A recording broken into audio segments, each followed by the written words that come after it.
你说这狼会不会知恩图报，带我们去找灵芝啊？你怎么还对灵芝念念不忘呢？那还不是因为灵芝可以卖钱啊！我知道哪里有灵芝，为了感谢你救了我可以带你们过去。哎，他怎么跑了？他是不是要带我们去找灵芝啊？走，去看看去。哦，好。这就是你们说的灵芝？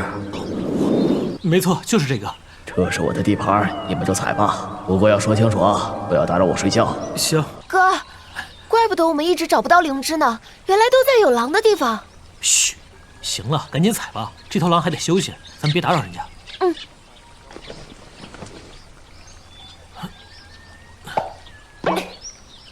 这个真大。快让开！这牛疯了！快让开！别让它伤到人了！啊，快跑啊！牛疯了！快让开！我去，这是什么情况？哎，小陈，快让开！快让开呀！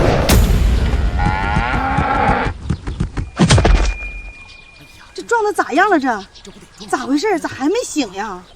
小陈！哎，醒了！哎呀，小陈，这不好意思，你没事吧？没事，王叔。这你家牛咋回事？哎呀，这牛平时性格也温顺，今天不知道怎么了，突然跟疯了一样，见人就撞。好端端的牛咋会突然疯了？孩子，我的孩子！这是怎么回事？牛会说话了？你在说什么？我的孩子不见了，求求您帮我找找孩子！我居然能听懂动物说话了，还能和他们交流。你放心啊，我会找到你的孩子的。小陈，啊，你怎么跟牛说话？是不是刚刚撞坏了？我带你去医院看看吧。啊！哎呀，王叔，我没事，我知道是咋回事了。你家牛最近是不是下崽了？是，前几天下的崽儿，但这母牛身子弱，我就把小牛单独关起来了。你家的牛啊，就是因为这个才发疯的啊！他现在正在找他的孩子呢。你怎么知道？哎呀，王叔你就别管了，你赶紧把他的崽给他抱过来就行了。抱过来，这牛啊它就安静了。这说法倒是新鲜。老王，你就试一下嘛。好，我现在就把牛仔带过来。试一试嘛。小陈，我把小牛仔带过来了啊！你看吧，牛仔我帮你找到了，他们都好着呢，活蹦乱跳的。好了，这牛真的安静下来了。谢谢您帮我找到孩子。为了感谢你，我告诉你一个秘密吧，在北山树林里有一棵大灵芝，你去采能卖不少钱呢。你说的是真的？那当然了，我每天都在那里吃草，不会假的。行，我马上就去看看。去吧，就在那边。王叔家的牛说的地方就在这儿啊，可是这里什么也没有啊。哎，刘叔。哎，小陈，哎，你怎么到山里来了？刘叔，我在找灵芝呢。这里哪儿还有什么灵芝啊？这灵芝啊，早就被人给采干净了，你就别白费力气了，赶紧回去吧。这山里边晚上有狼。行，那刘叔，我马上就去下山。哎。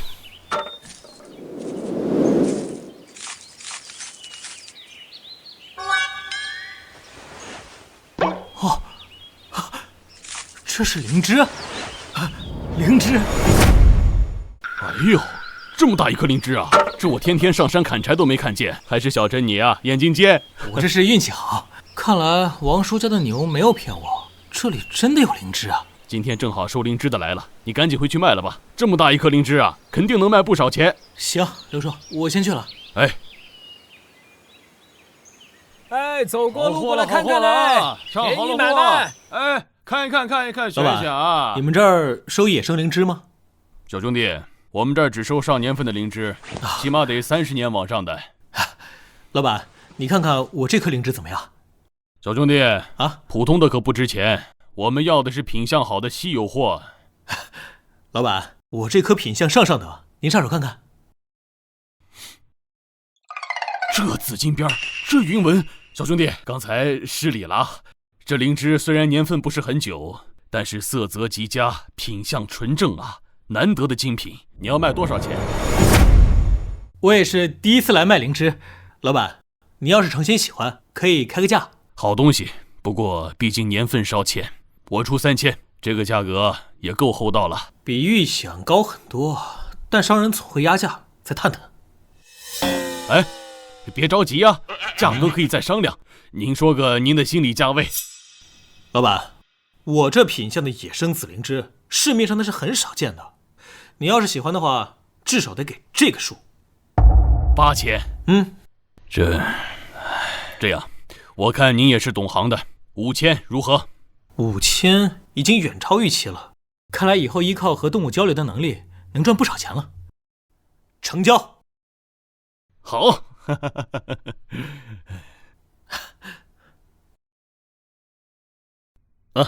5000。哎，谢谢老板。没想到这颗灵芝居然卖了5000块钱，最近正愁没钱呢，这下不用担心了。哎，哥，你回来了。我都听说了，你今天竟然把王叔家的疯牛给治好了。不仅治好了牛，你看这是什么？你哪来的这么多钱啊？今天啊，我在山上摘了一颗灵芝卖的。一颗灵芝就能卖这么多？哎，那走。哎，干啥去啊？当然是去采灵芝了。一颗灵芝就能卖5000块钱，咱摘它个17、8颗的，咱们家的债就都能还上了。山上哪有那么多灵芝可以采？而且天马上黑了，还是别出去了。哎呀，你既然能采到，就证明肯定还有。你去不去？不去我自己去了。哎，好，我陪你去。走。哥，怎么找了这么久，一颗灵芝也没看到？你确定是在这儿采到的吗？我不是说了吗？这哪有那么多灵芝可以采啊？行，跟我回家去。等一下，你有没有听到好像有什么奇怪的声音啊？啥声音啊？好像是狼叫，而且听起来还挺惨的，好像是从那个方向传来的。走，过去看看。哎，等一下，万一真的有狼怎么办呀？而且咱家就只剩咱2个了，还有那么多债没还完，咱俩可不能出事啊！想啥呢？能有啥事啊？而且，你听那个狼叫得那么惨，那肯定是受伤了呀。走，去看看。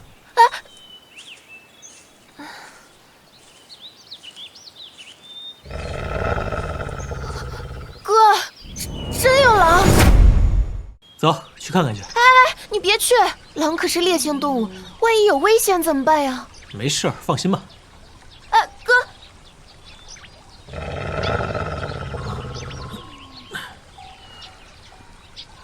你怎么了？我和其他狼打架受伤了。哦，没事儿，我去弄点草药，帮你包扎一下伤口。哥，你是不是最近太累，出现幻觉了？怎么开始跟狼说话了？你别管了，这狼呢受伤了，我准备给它包扎一下伤口。哎，不行，这可是狼啊！狼怎么了？那狼也是动物，也是个生命，这个自然是要救它。哎，你把爪子伸过来，我看看。这狼这么听话？那狼是有灵性的嘛，它自然能听懂咱说话。哎，老妹，你把清水给我。给。哦，对了，你再去帮我把那边草药给我拿一下。哦，好。给。哥，你说这狼会不会知恩图报，带我们去找灵芝啊？你怎么还对灵芝念念不忘呢？那还不是因为灵芝可以卖钱啊！我知道哪里有灵芝，为了感谢你救了我，我可以带你们过去。哎，他怎么跑了？他是不是要带我们去找灵芝啊？走，去看看去。哦，好。这就是你们说的灵芝？没错，就是这个。这是我的地盘，你们就采吧。不过要说清楚啊，不要打扰我睡觉。行。哥，怪不得我们一直找不到灵芝呢，原来都在有狼的地方。嘘，行了，赶紧采吧，这头狼还得休息，咱们别打扰人家。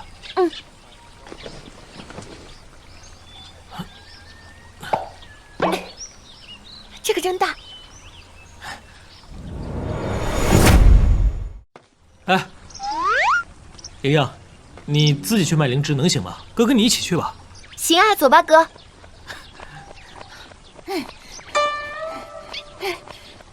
小陈，俺家那个牛啊，这2天啊就不吃不喝的，那个舌头还一直收不回去。我听村上人说，你把老王家的疯牛都治好了，要不你帮沈家也看看俺家的牛咋回事呗？哥，你现在真成咱村远近闻名的兽医了，你去跟傻看看吧，我一个人也行的。行，那你注意安全啊。刘婶，走。好嘞，好嘞，谢谢小陈啊，走。小陈，你看，这牛舌头一直在外面呢。我养了这么多年的牛，还没遇到过这种情况呢。刘婶，你别急啊，我先看看。看什么看？老牛现在正难受着呢，小心老子撞你啊！我是来给你治病的，你哪里不舒服啊？我前几天吃草时吃了一根铁丝，现在卡着喉咙难受死了。行，我知道了。你看出来怎么回事了吗？你家的牛啊，是嗓子里卡东西了，所以才不吃不喝的。卡东西了？不过没事啊，我给它取出来，一会儿就好了。哎，这牛脾气倔得很，小陈，你不能直接用手掏啊，它会咬你的。我看你家牛不是挺听话的吗？没事啊。来，帮我一下。小心点啊，听话啊。来，张嘴。刘叔，你看，这不是挺听话的吗？哟，这也太神了啊！哎呦，就是这东西卡在你家牛的嗓子里，才让它不吃不喝。这么长的铁丝，我说这牛怎么这几天不吃东西呢？呀，小陈啊，这铁丝都掏出来了，这牛舌头咋还没收回去啊？这是牛舌头上面有淤血，得用刀把血放一放。哎，婶，你帮我拿把刀，再拿点盐呗。哎，行，我去拿，等着。来，小陈。这有点疼，你可得忍着点，不能咬我啊。放心吧，俺老牛可能忍了。盐。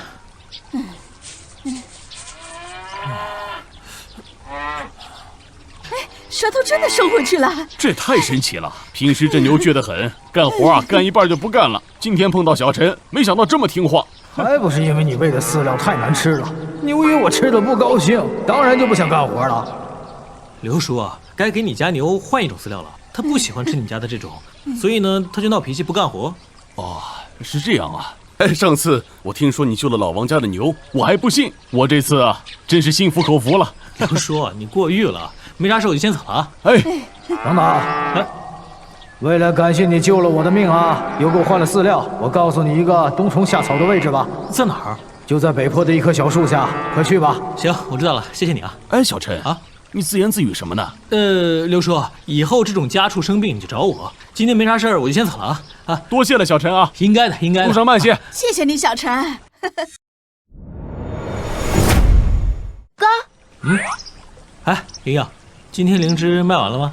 那当然啦，不过啊，这些灵芝时间久了，品相也不怎么样，所以我只卖了几千块钱。不过接下来几天，咱们终于不用喝西北风了。我呀，还有一个好消息告诉你。什么好消息啊？你跟我来就行了，走。哦，好。啊，哥，居然是冬虫夏草，这东西可值钱了。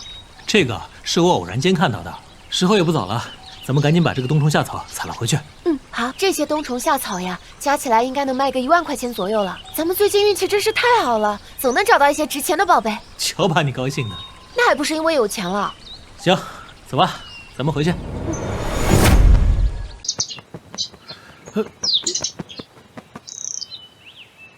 哥啊，这只鸟怎么了？你咋了？啊，好疼好疼，被弹弓打中了。遇到我算你幸运啊，我把你带回去，先给你治一下。这只鸟啊受伤了，咱们把它带回去治疗一下。它看起来好像伤得很严重，咱们得快点回家。走。哥，这只鸟伤得严重吗？不严重，上点药就好了。那就好。好了，伤口呢已经治好了，但是啊，在伤口没好之前可不要乱飞。不能飞，那岂不是也不能觅食？最后只能活活饿死。哎呀，你就在我家好好休养吧，不会让你饿死的。那太好了，你真是个大好人。哎，哥，这小鸟也这么有灵性啊？当然了，万物皆有灵性。好，去吧。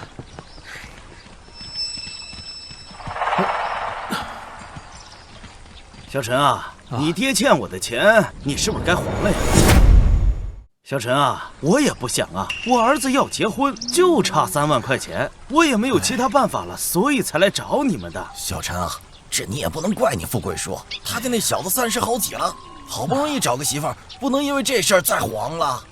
是啊，小陈，你也体谅体谅叔。富贵叔，我知道你的难处，但我现在只有1万9，要不我先把这1万9还给你。哎呀，这也太少了吧？这……对了，我们两个昨天还采了些冬虫夏草，应该能卖1万块钱。啊，对，加在一起就是2万9。要不我先还你2万9，剩下这1000啊，我会尽快想办法还给你的。我那亲家是个不讲理的人，这3万块钱的彩礼少1分都不行。我这能借的都借了，这少1000真不行啊！老李，你家不是有一头快要下崽的猪吗？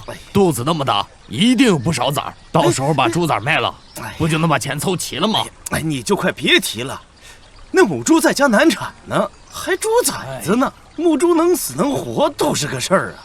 哎，那不正好吗？你让小陈啊给你家猪治病，要是能治好，那抵消那1000块钱怎么样？我咋没想到呢？小陈，走走走，帮我回家看看，我那猪啊，从早上一直到现在都没生下来，哎呀，我都快急死了。那我陪你去看看。走。那我等你回来啊。哎，小陈，你快给看看，这都1上午了，就是生不出来，我都快急死了。看看到底啥情况啊？富贵叔，你先别着急啊。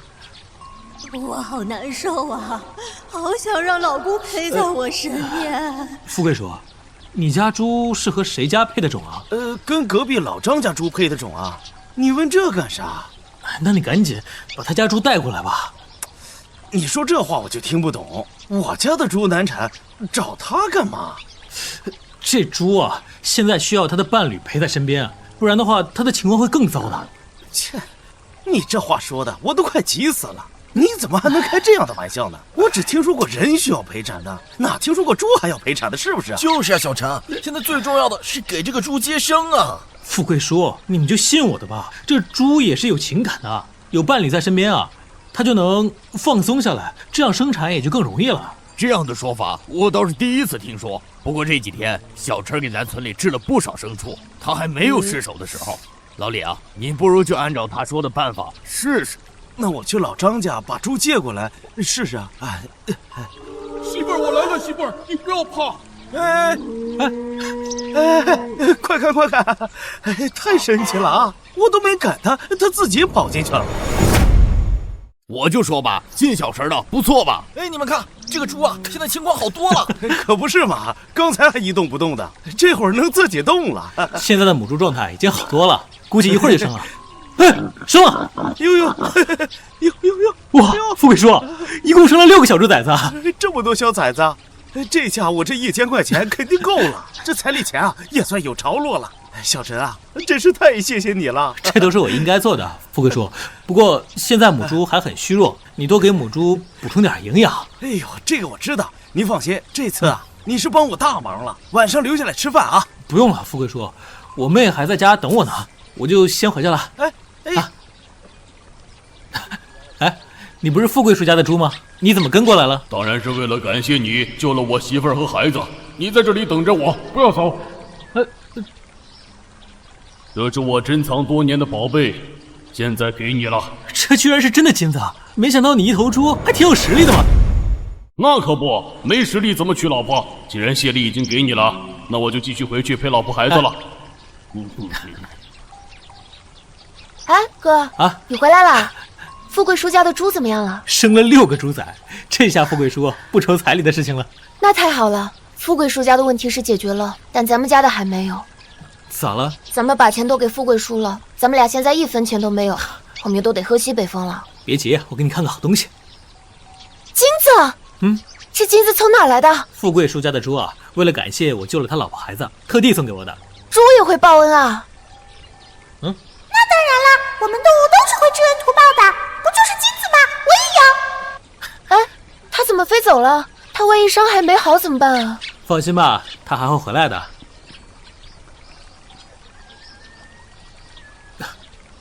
这是我前段时间捡到的，现在送给你们啦！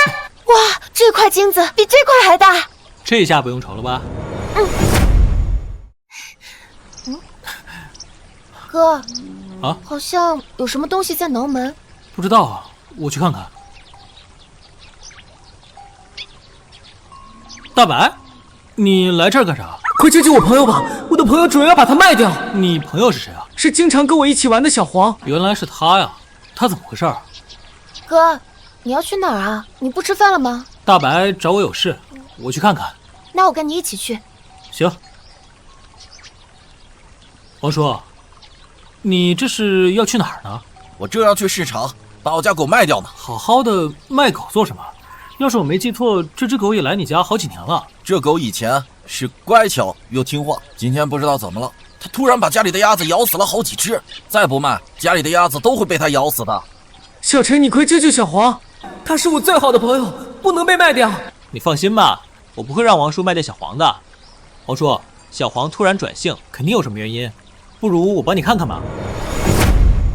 没错呀，王叔，我记得小黄以前挺听话的，突然变成这样，肯定是有原因的。要不你让我哥看看吧，万一是生病了呢？你帮我看看。哦，你为什么要咬家里的鸭子？我牙难受，想咬东西。你张开嘴，我给你看看。原来是牙缝被线缠住了，没事，我给你拿出来就好。你现在感觉怎么样？不难受了，谢谢你。王叔，小黄是因为牙里缠了线难受，所以才咬东西的。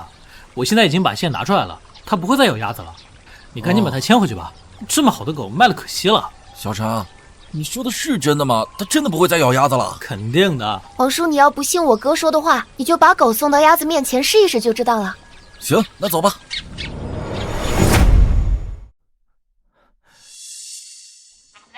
王叔，你看，小黄这不就不咬鸭子了吗？还真是，原来是我错怪了小黄。这次小黄可是受了天大的委屈，王叔，你可要好好补偿小黄一下。那是当然。走，小黄，我去给你炖肉吃。哥，你快醒醒！怎么了，莹莹？大半夜的干嘛不睡觉？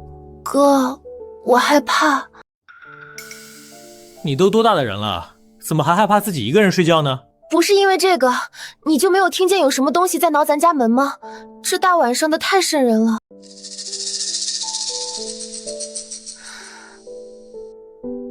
哪有什么声音？你听错了吧？我不会听错的，你仔细听听。好像还真有声音，我们出去看看。还是别了吧，哥，万一外面有什么脏东西呢？哪有那么玄乎？没事的，去看看吧。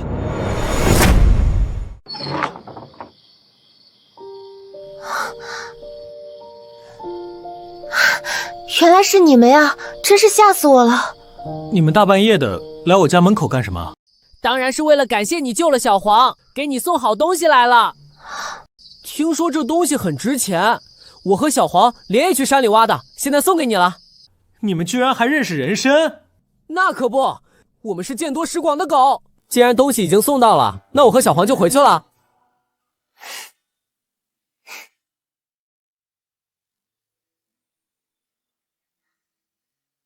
哥，这是人参吗？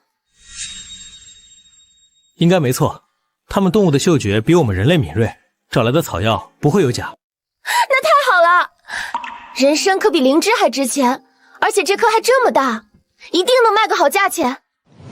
没想到一颗人参就卖了2万块钱，再加上那2块金子换的钱，现在我们手里头总算有点钱了。没错，最近这些小动物给了我们不少好东西，相信用不了多久，我们就能把债全部还完了。哥，你有没有听到奇怪的声音？你怎么总是疑神疑鬼的？真的有奇怪的声音，我没有骗你，好像是从树林里传来的。什么声音？我也不知道，就是那种很奇怪的声音。那我们过去看看。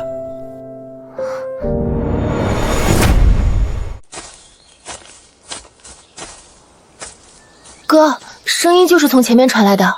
我听到了。哥，是老虎！救命！救救我的孩子！他就是在求救呢，放心吧，他不会伤我们的。哥，你别开玩笑了，老虎哪会求救？他肯定是想吃了我们，还是快跑吧，再不跑就来不及了。我不会吃你们的，只求你们能救救我的孩子。看来我的猜测是正确的。你的孩子怎么了？他掉进陷阱里出不来了。那你带我们过去看看吧。哥，你要干什么？你不会要跟上去吧？这只老虎遇到了麻烦，我们跟上去看看。万一他想把我们引过去吃掉呢？动物也是讲义气的，我们去帮他，它不会对我们怎么样的。那就跟上去看看吧。呀！啊！坑里有只小老虎，这只老虎真的在向我们求救。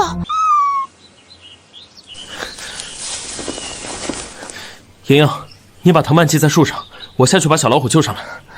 好，放心吧。好嘞，哥。不过你要小心啊。出来了！孩子已经帮你救上来了。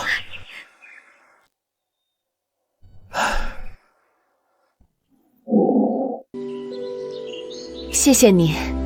下次可不能再这么粗心，带孩子来危险的地方了。知道了，知道了。想什么呢？该走了。好的，哥。哥，这老虎怎么把我们拦住了？他不会是要恩将仇报吧？胡说！我可是一只知恩图报的好虎。放心，他不是要伤我们。那他是要干什么？当然是要报恩呀！你们救了我的孩子，我要送个礼物给你们。你们在这儿等着我。他怎么又突然走了？算了，天色也不早了，哥，我们快回去吧。先等等，他还会回来的，说不定会给我们带来什么惊喜。哥，你是怎么看出来的？嘘，天机不可泄露。还真的回来了。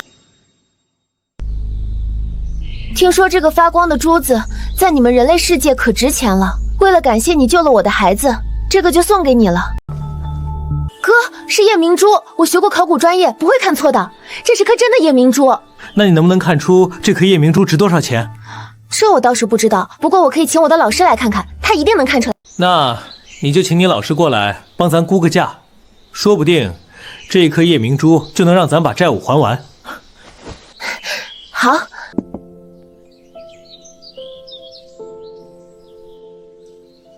莹莹，都快中午了，你这老师什么时候能来啊？你别急，哥，老师说他快到了。是老师来了，我去开门。老师，您可算来了。山路不太好走，就耽误了点时间。你说的夜明珠呢？快让我看看吧。好嘞，老师，您快跟我进来。您就是莹莹的老师吧？久仰大名。客气了。听莹莹说你会给动物治病。没错，老师，我哥可是治好了我们村好多动物呢。不过，您怎么会问这个？没事，就是随口问问。我们还是先看看夜明珠吧。夜明珠在这儿，这是我们无意间捡来的，想请您来帮我们估个价。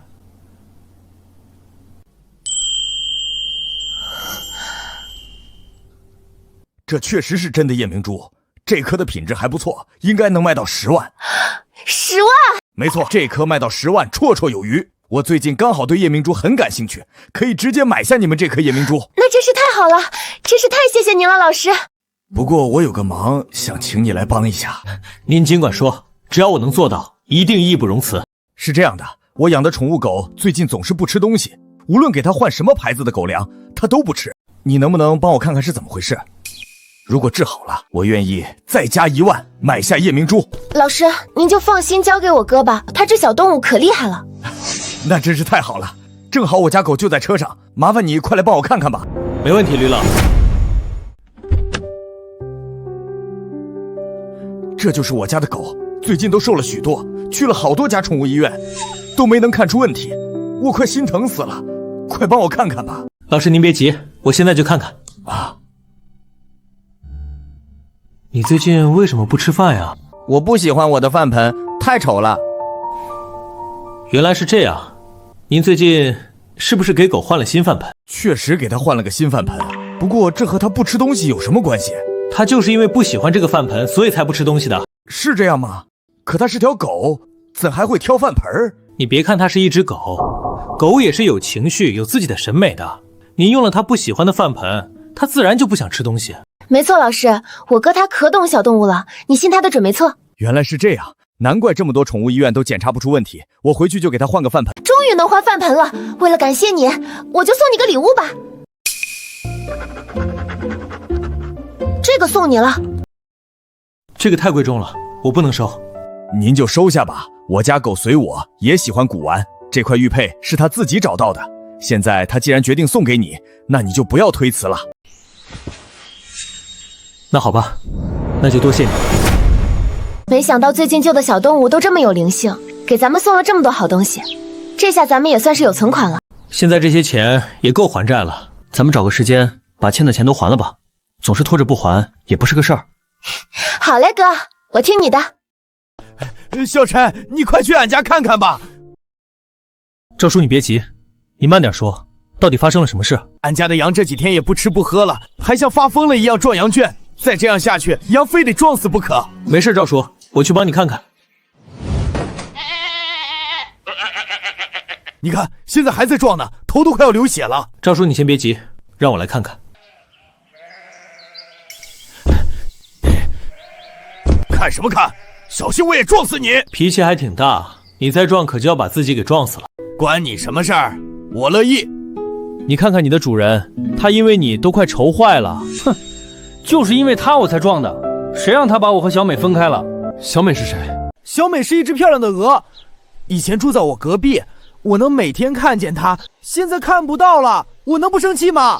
你一只羊居然喜欢鹅？我就是喜欢。小陈，你在自言自语什么呢？你看出俺家羊是怎么回事了吗？赵叔，你家羊身体没什么问题，既然没问题，那怎么又不吃东西又撞羊圈呢？是因为心理出了问题。你最近是不是把你家鹅换地方养了？没错，以前俺家鹅是养在羊圈旁边的，但我怕羊欺负鹅，所以就分开养了。问题就出在这里，你家羊喜欢那只鹅，你把它们分开了，羊生气了，所以才会这样。你这不是开玩笑吗？这羊怎么会喜欢上鹅？小动物们平时在一起习惯了，就算物种不同，也有相互喜欢的可能。赵叔，你好好想想，你家羊是不是在鹅走后才这样的？还真是，前几天我刚将鹅换地方，回来羊就不吃不喝了。所以赵叔，你还是赶快把鹅放回来吧。好嘞，我现在就去把鹅抱回来。小美，你总算回来了。杨哥，我以为我再也见不到你了。这可真是神了，我才刚放下去，鹅就跑过去了，这羊也不撞墙了。我就说吧，赵叔，动物也是有感情的，你把它们分开了，它们当然不愿意。看来以后还是要把它们养在一起才行。今天真是谢谢你了，小陈，要不是你，俺家羊说不定就撞死了。没事没事，春梅婶儿，这2万块钱是我爸当初欠你家的，现在全部还你，你数一下看看够不够。不用数了，你们兄妹人品靠得住，我相信你们。那春梅婶儿，我和我哥就先回去了，先吃个饭再走吧。不用了，春梅婶，今天我们还债出来了一天，说不定这会儿正有人找我治牲畜呢，我得回去看看。那好，你们慢走。哥，咱们总算还清所有债务了。还清债务的感觉怎么样？当然是一身轻松了，以后再也不用为债务的事情发愁了。咦，这不是赵叔家的鹅吗？怎么跑这儿来了？王晨，我总算找到你了。你找我有什么事啊？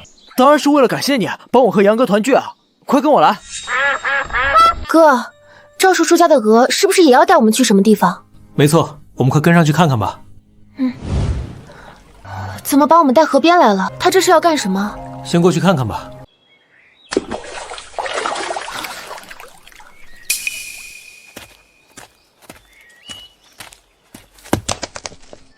这就是我给你的谢礼，你快收下吧。他送我们河蚌干什么？我们也不吃这个呀。谢谢你的好意，不过我们不吃河蚌，你还是留着自己吃吧。这个不是吃的，你们打开看看就知道了。打开看看。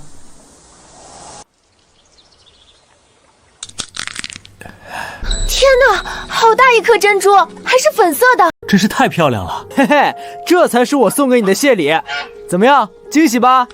谢谢你了，这个礼物我们很喜欢。小意思，你们喜欢就好。这颗珍珠看着价值不菲，莹莹，你找时间问问吕老师，让他帮咱估个价。好的哥，要是能把这颗珍珠也卖出去，那咱就又有钱了。你可真是个小财迷。行了，咱快回家吧。听说您会给动物看病？没错，您是？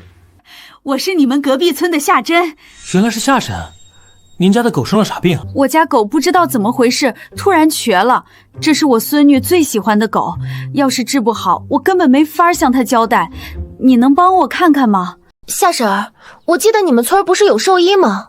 我们村的兽医出远门了，要好几天才能回来。那你怎么跑我们村来了？我们村的兽医说，我家狗这是骨折了，治的话需要1万块钱。我们家情况困难，根本拿不出这么多钱。我是没了办法才来找你们的。1万块钱，治骨折也要不了这么多钱呀！他这不是乱开价吗？可不是嘛！以前我们这几个村里就只有他一个兽医，所以他要价就越来越贵。我昨天听说你在你们村看好了很多动物，所以就想带我家狗来看看。你先把狗放下来，我看看吧。好嘞。你的腿是怎么弄成这样的？前几天我出去玩，不小心摔了一跤。原来是这样，我先看看你有没有骨折。夏婶儿，你放心，你家狗没有骨折，只是伤到腿了而已。你跟我进去，我给它抹点药就好了。好嘞，真是谢谢你了。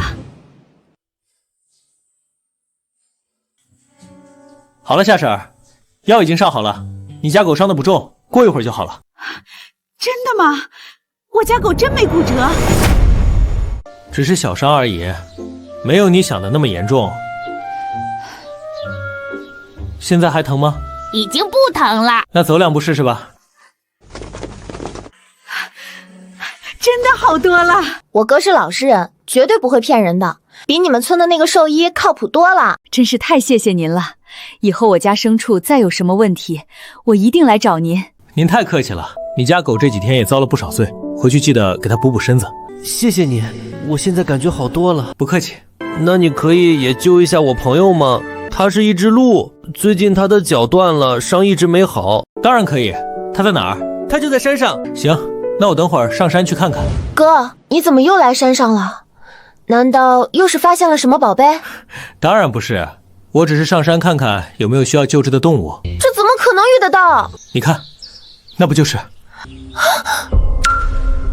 是一只鹿，不过它的脑袋流血了。我们去帮帮它吧。你不要怕，我是来救你的。太好了，你快救救我吧！我不小心把鹿角撞断了，现在很疼。你趴在原地不要动，我过来看看你的伤口。哥，他流了好多血，是不是很严重呀？没事，把血止住就好了。血已经止住了，伤口过几天就能好，下次可不要这么不小心了。我知道了，谢谢你。这个就送给你了。这只鹿把它断掉的鹿角叼给我们做什么？这可不是普通的鹿角，这个叫鹿茸，能值不少钱呢。真的？那我们可要收好了。行了，时候不早了，我们快回去吧。王晨，你给我出来！抢我的生意，你算什么英雄好汉？哥，这人好像是冲你来的。走，过去看看。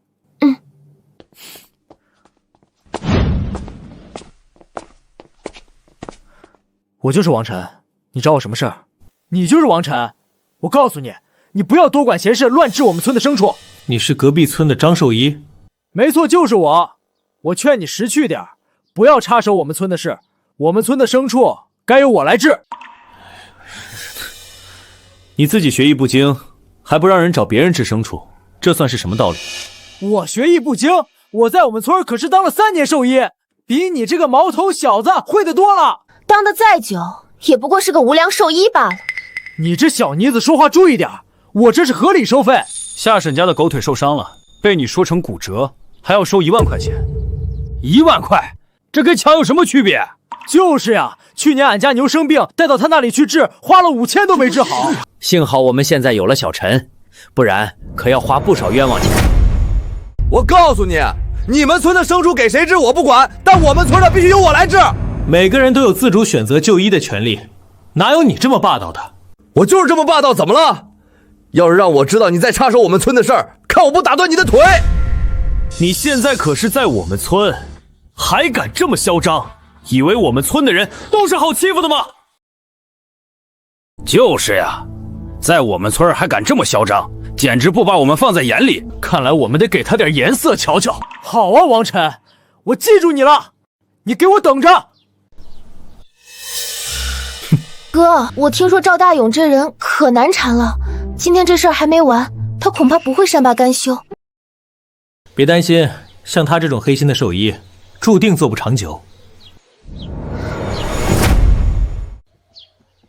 对了，今天的鹿茸你收好了吗？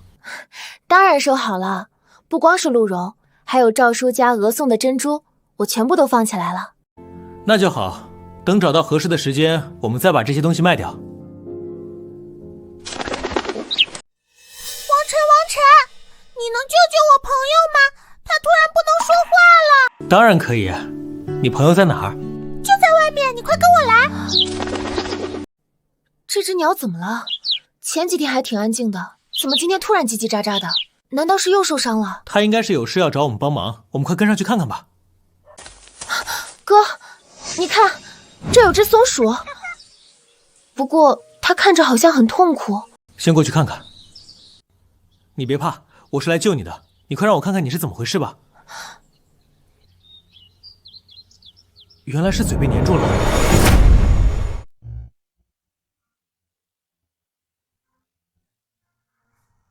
好了，大功告成。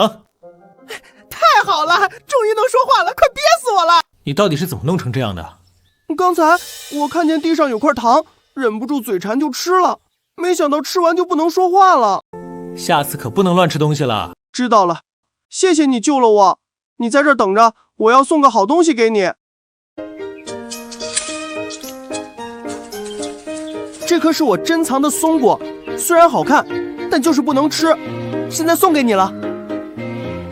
那就谢谢你了。不客气，我要继续和我的朋友去玩了。哥，这居然是颗金松果，没想到这些小动物居然都懂得报恩。哥，不好了！瞧你累得满头大汗，到底发生了什么事情？有人来咱村义诊，要免费给动物看病。这不是好事吗？你这么急做什么？可那人是赵大勇带过来的。前几天赵大勇还来找麻烦，今天就带了一个兽医来免费义诊，一看就是心怀不轨。我们去看看。各位父老乡亲，介绍一下，这位是我师兄孙成龙，是有名的医学博士。今天他来给父老乡亲们送福利了，只要在我师兄这儿给牲畜看病，一律免费。居然有博士免费给我们治牲畜，真是太好了！是呀，真是大好人呀！承蒙各位厚爱。不过免费看诊也是有条件的，只要你们在我这儿签一份协议，保证以后不去王晨那里看诊，就可以免费在我这里看了。你们果然没安好心，凭什么不让人带牲畜来我哥这儿看病？那天可是你哥亲口说的，所有人都有自主选择的权利。我现在也是让父老乡亲们自己选。你分明是在针对我哥。莹莹，你别冲动，让我会会他们。你这协议有问题吧？你可不要胡说，哪有问题了？这可是我亲自拟的协议，绝对不会让父老乡亲们吃亏的。这协议上写，给动物看诊免费，但包看不包治，治的话就要额外花钱了。我说的对不对？原来是这样，我还以为全都免费呢。可不是嘛，以赵大勇的性子，收费肯定不低。是呀，这次可多亏了小陈，不然我们就要上当了。这我们被识破了，这可怎么办呀？别慌，各位先不要激动，我师兄可是医学博士，你们找我师兄治动物，可不比找他这个农村穷小子放心吗？说的好像也有点道理。没错，博士一听就很专业。听说有免费治牲畜的，我家羊突然不吃东西了，你们能帮我看看吗？这，你不是说只演戏吗？也没说要真的给牲畜治病呀。没事儿，你等会儿就随便说个病因就行了。这群人什么都不懂，好糊弄。治个羊而已，简单。这头羊长了肿瘤，是恶性的，已经没得治了，赶紧卖了吧。什么？这羊以前都好好的，怎么会突然长肿瘤？我们师兄可是兽医博士，不会弄错的。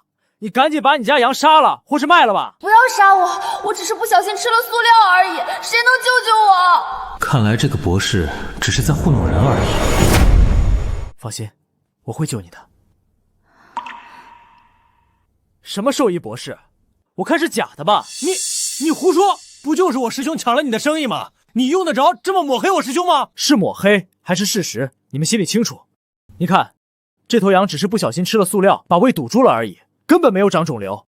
小陈，你说的是真的吗？没错，李婶儿，就是一个小毛病。你找桶水来给这头羊灌下去，让它把塑料袋吐出来就行了。胡说的是你才对，这羊肚子胀这么大，肯定是有肿瘤了。这我到底该听谁的呀？李婶儿，你先找桶水来试试不就知道了吗？要真的长肿瘤了，灌水是治不好的。没错，我现在就去找水。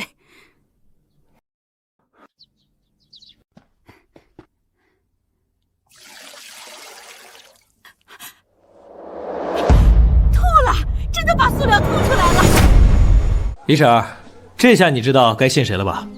当然是信你了，小陈。这个什么兽医博士根本就是骗人的。他们要跑了，快抓住他们！你不要说！谢谢你救了我。不用客气，下次吃东西可要小心点，不能再吃塑料了。我知道了，我以前吃草时发现过一个矿洞，里面有钻石，而且个头都不小。真的？矿洞在哪儿？就在后山上。哥，你没事来废弃的矿洞干什么？来看看，说不定里面有什么好东西呢。这里能有什么好东西？都废弃这么多年了，咱们快出去吧，我害怕。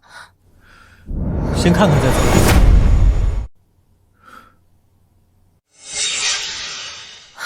哥，前面好像有东西。走，过去看看。是钻石，而且个头还不小，这里果然有好东西。现在不怕了吧？不怕了，我们快把钻石弄回去吧。这么大的钻石肯定能卖不少钱。哥，你是怎么知道矿洞里有钻石的？我只是想去碰碰运气，没想到真的找到了宝贝。那咱们可真是太幸运了。哥，前面的草丛里好像有东西在动。先过去看看吧。不行，哥，万一是蛇怎么办？我最怕蛇了。有我在，没事的。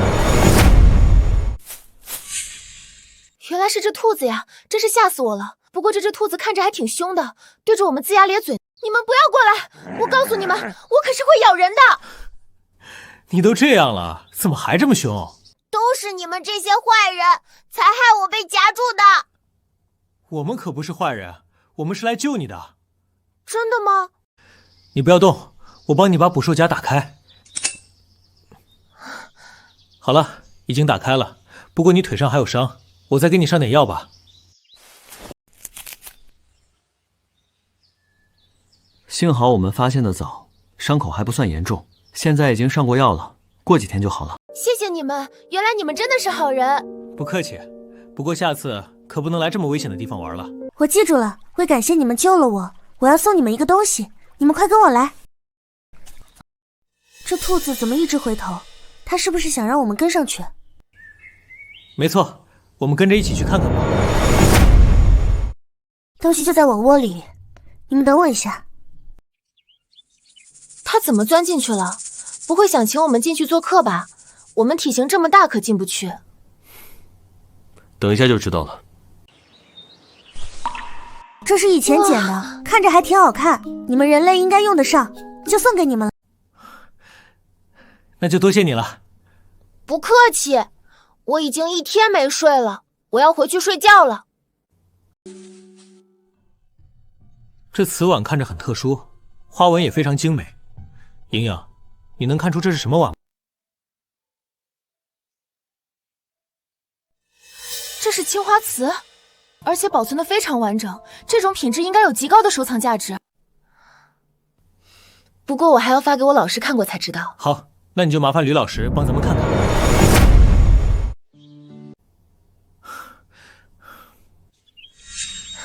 哥，你回来了，今天还顺利吗？挺顺利的，不过咱们从联系吕老师到现在都已经过了好几天了，吕老师那里还是没有消息吗？我正要和你说这个事情呢。老师说这个青花瓷碗非常珍贵，他已经联系博物馆的人了，现在正在赶来的路上。看来我们真是得到了一个宝贝。老师说他已经到门口了。老师，您终于来了。你把青花瓷碗发给我之后，我和王馆长辨认了很久，最后确定这就是一个年代久远的青花瓷碗，所以我们就立马赶过来了。没错，不过我们还要亲眼看看。哎，现在碗在什么地方？我现在就去拿给二位。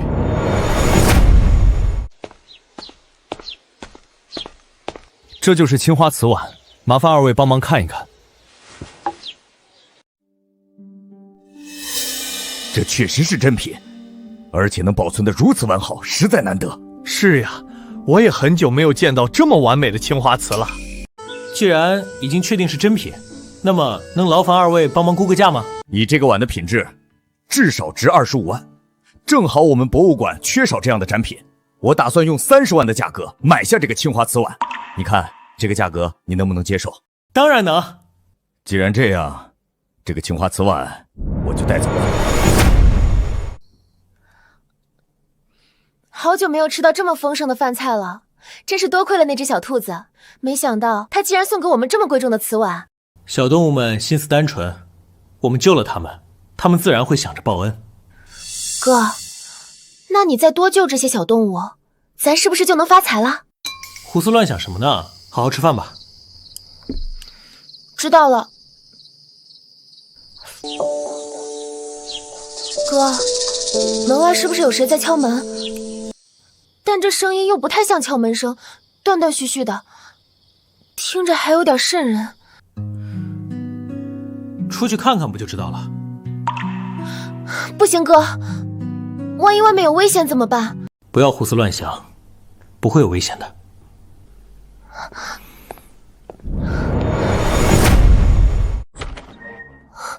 居然是一只狐狸，可它为什么会来我们家？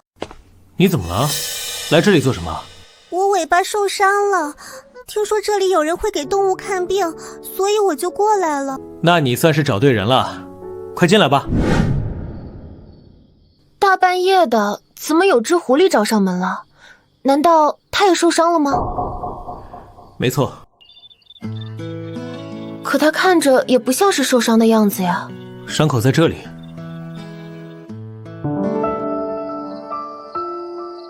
我可怕疼了，你等会儿能轻点吗？放心吧，我的手法很好的，不会疼。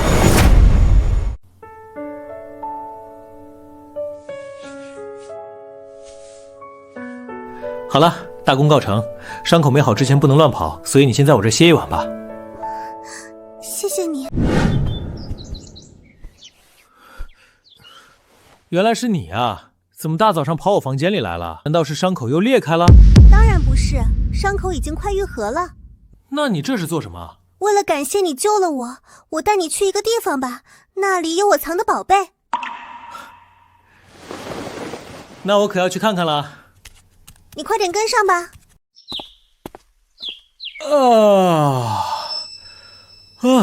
哥，今天不是说好了要休息吗？你怎么还起这么早？这只狐狸要带我出去，我跟着去看看，它要带我去什么地方。我也要去，说不定又有宝贝呢。那你也跟上吧。就是这里，你们等我一下。他这是在做什么呢？我怎么看不明白？兴许在找东西。这里能有什么东西？找到了，就是这个。为了感谢你给我疗伤，这块石头就送给你了。这是……这居然是琥珀。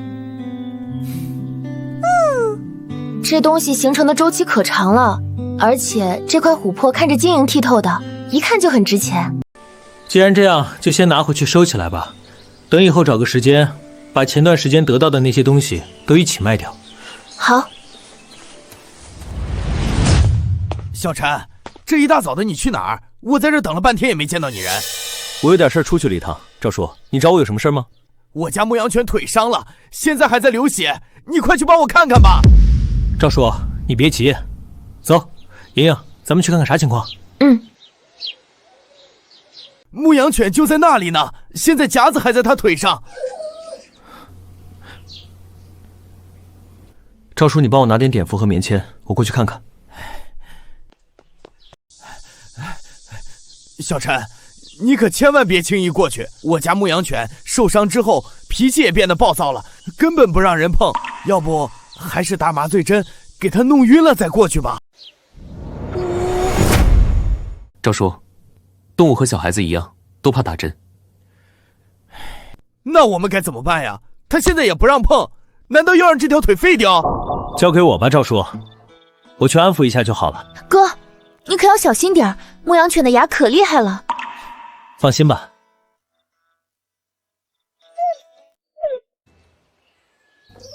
你不要过来，我不要打针。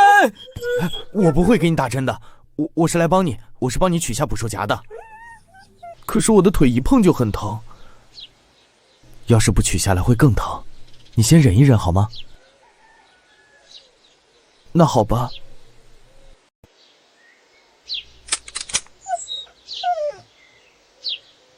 现在是不是好点了？确实好多了，没有那么疼了。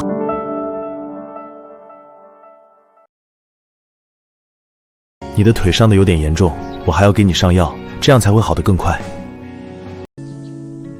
现在伤口也处理好了，这几天你就在家好好养伤，不要乱动，知道吗？知道了，谢谢你救了我。不客气。我知道后山的一棵大槐树上有个树洞，洞里有一块翡翠，是以前藏进去的，现在为了感谢你，就送给你吧。那就谢谢你了。真是多亏你了，小陈。昨天我一晚上都没能安抚住他，没想到你一来他就听话。不客气，赵叔，这几天记得让你家牧羊犬好好休息休息。好嘞，我记下了。嘿嘿，知道啦。哥，你怎么又到山上来了？难道这里还有什么宝贝？你跟着我就知道了。又搞这么神秘。先帮我拿着。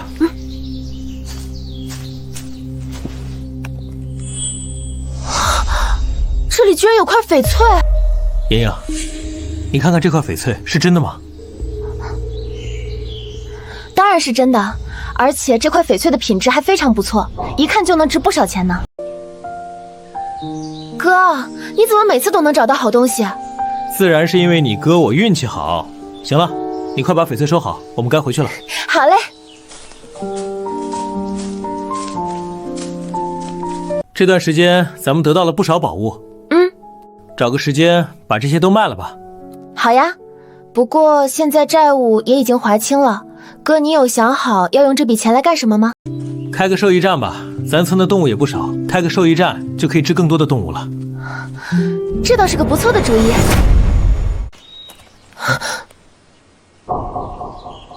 什么声音？好像是河里传来的，是不是有人落水了？我们赶快去看看。是条大鱼，不过它怎么挣扎的这么厉害？救命啊！谁能来救救我？它应该是遇到了什么麻烦，我过去看看。哥，你小心点，我听村里的老人说，这河里有脏东西，专门骗人下水，再把人给吃掉。别怕，你都多大的人了，怎么还信这种骗小孩子的话？这条鱼看着很有灵性，应该是遇到了麻烦，我只是去帮它一下，没事的。你怎么了？有什么需要我帮你的吗？我的嘴被鱼钩给勾住了，已经被困在这里3天了。没事，我来帮你看看。已经取下来了，现在你可以走了。谢谢你，你可真是个好人。你在这里等我一下，我有个东西要送给你。哥，你没事吧？没事，我都和你说了，不要信那些有的没的。那条鱼只是被勾住了而已，没你说的那么玄乎。我这还不是因为担心你吗？既然没什么事，那我们就赶快回去吧。先等等。为什么？难道这条鱼也会报恩？这是我在河里捡的宝贝，现在送给你了。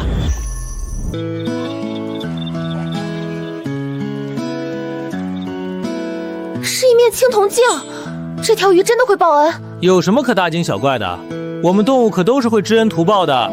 那就谢谢你了，不过你下次可不要这么不小心了。我知道了。这面铜镜看着也有些年头了，等回去我就找老师看看。好，现在天色不早了，我们赶快去菜市场买点菜就回家吧。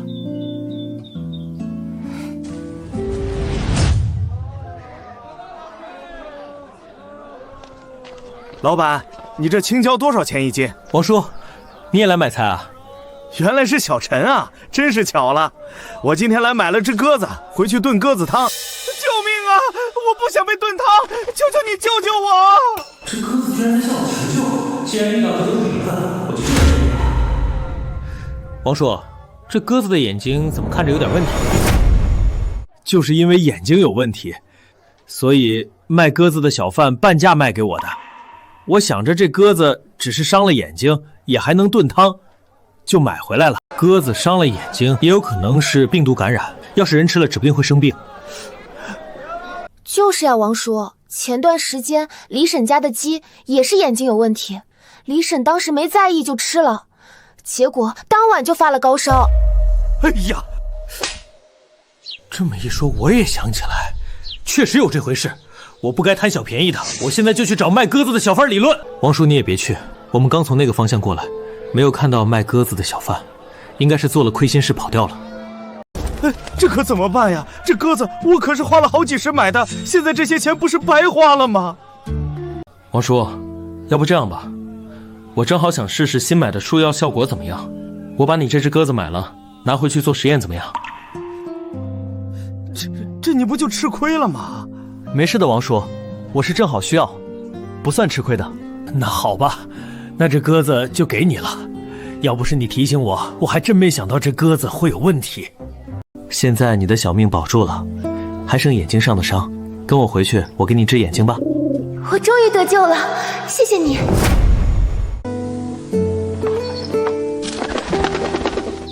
过来，让我看看你的眼睛。好。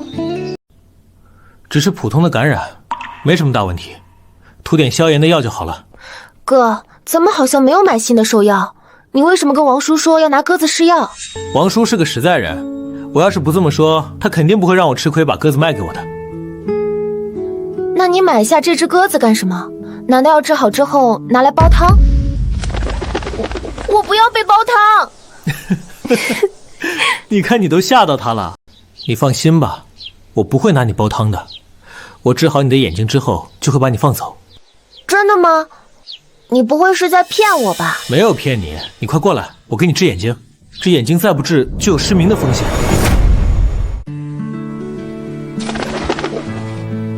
那好吧，我就相信你一次。这不就对了吗？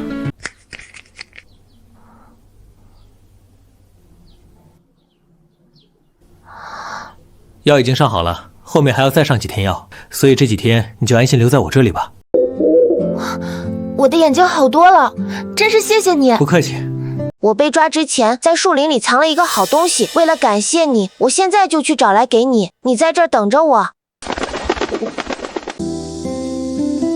眼睛还没好呢，他怎么就走了？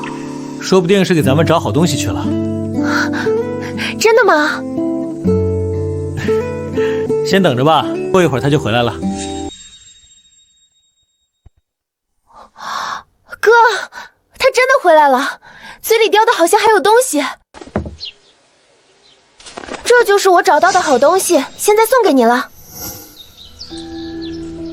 居然是颗何首乌，这可是我找了好久才找到的，为了感谢你救了我的命，就送给你了。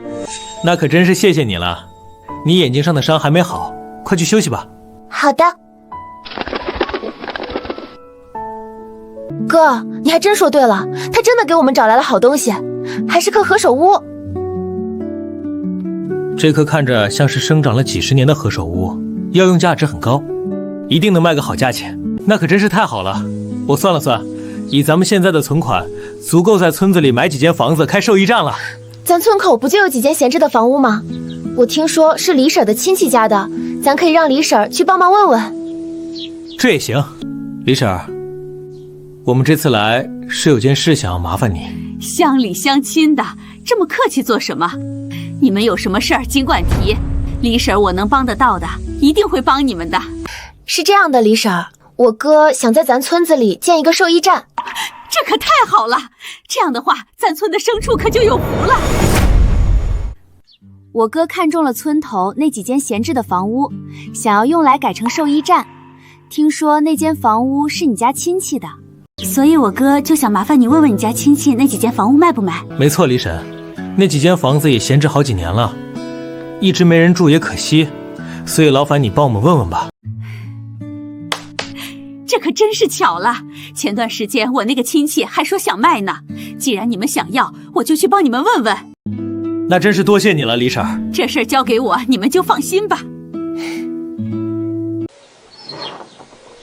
李婶这人做事向来让人放心，接下来咱就只管等着兽医站开张了。到时候兽医站开起来了，一定会比现在还要忙，到时候你可别喊累。你就放心吧，哥，我是最不怕苦不怕累的了。那就好，咱赶快回家吧。好。哥，好像有小孩在哭。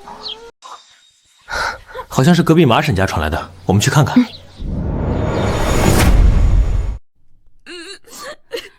小宝，你听话，就是一只兔子，死了就死了，奶奶再给你重新买一个好不好？不行，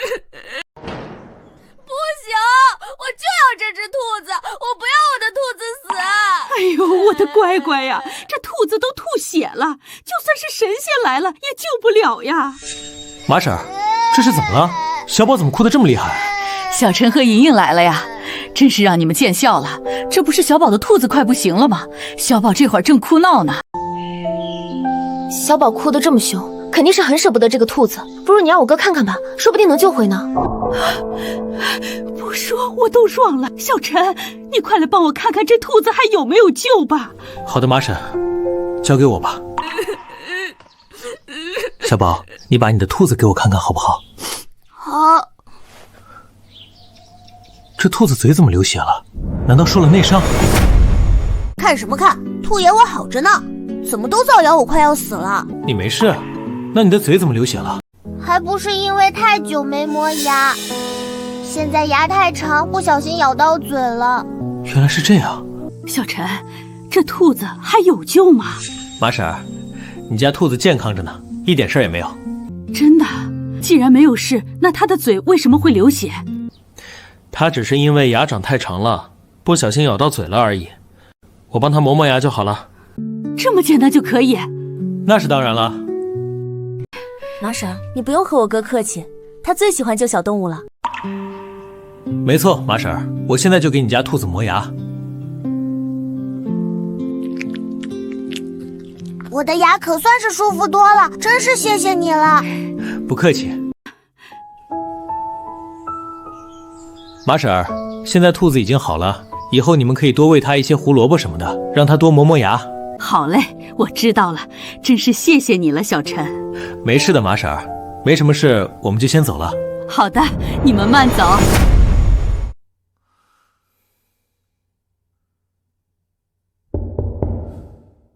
大晚上的，实在想不开。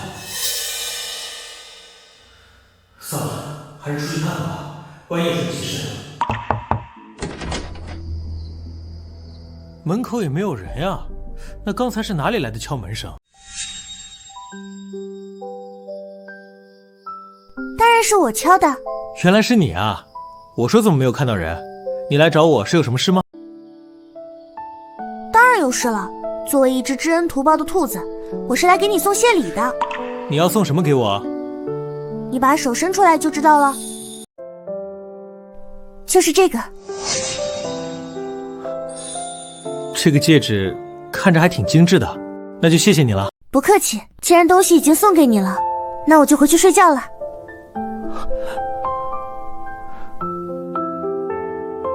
哥，你大半夜不睡觉，在门口干什么呢？原来是你啊！你哥我的魂都快被吓没了。我又不是故意吓你的，你还没说为什么大半夜出现在门口呢。你看这个戒指，还是翡翠的。这颗戒指的翡翠比咱们上次卖出去的还要好。哥，这戒指是从哪儿来的？我白天不是给马善家的兔子磨牙了吗？这是他刚才送过来的。兔子竟然也知道送谢礼。我们可不要小瞧了任何一种动物，它们都是会知恩图报的。原来是这样。行了，戒指收好，该回去休息了。知道了。哥，你回来了。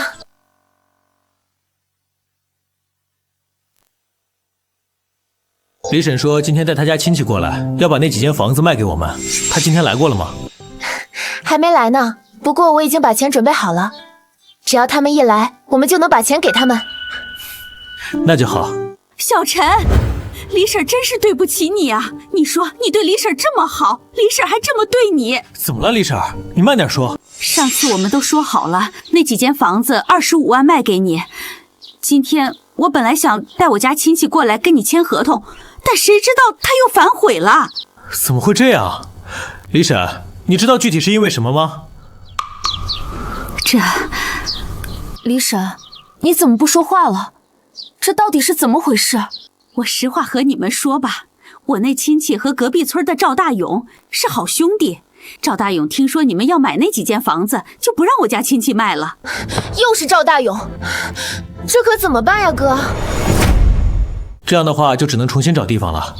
小陈，我知道还有一个地方的房子也要出售，离你家也不远，不过那里的房子要贵一些，要35万。这也太贵了，我们家现在最多只能拿出30万。我看那里的房子近几年应该也没人买，你们再攒攒，应该就能买下了。好的，李婶，今天真是谢谢你了。谢什么呀？事儿没给你们办好，我都觉得羞得慌。村中央的房子你们可以考虑一下，要是想买了，尽管来找我，我一定给你们办好。好的，我们知道了，李婶。这个赵大勇真是太坏了。哥，我们现在怎么办？我觉得村中央的房子比村口的还要好。哎，咱们再攒攒钱买那里的吧。可是咱们就算把剩下的所有宝宝都卖了，最多也只能攒2万块钱。就算买下了房子，想要建成兽医站，也还要买各种东西，现在钱根本不够呀。先走一步看一步吧，大不了咱再多攒几年。那好吧。小陈，你帮我看看我家猫吧，它今天回来之后腿就瘸了。好的，春梅婶，我现在就过去看看。猫在这儿呢，你快帮忙看看吧。你怎么了？有哪里不舒服吗？我好饿，但又没有胃口。我和别的猫打架，腿被咬伤了。原来是这样，可以让我看看吗？伤得不算太重，我给你抹点药就好了。小陈，我家猫这腿还能治吗？春梅婶，你放心，它只是受了点轻伤，上点药就好了。那真是太好了。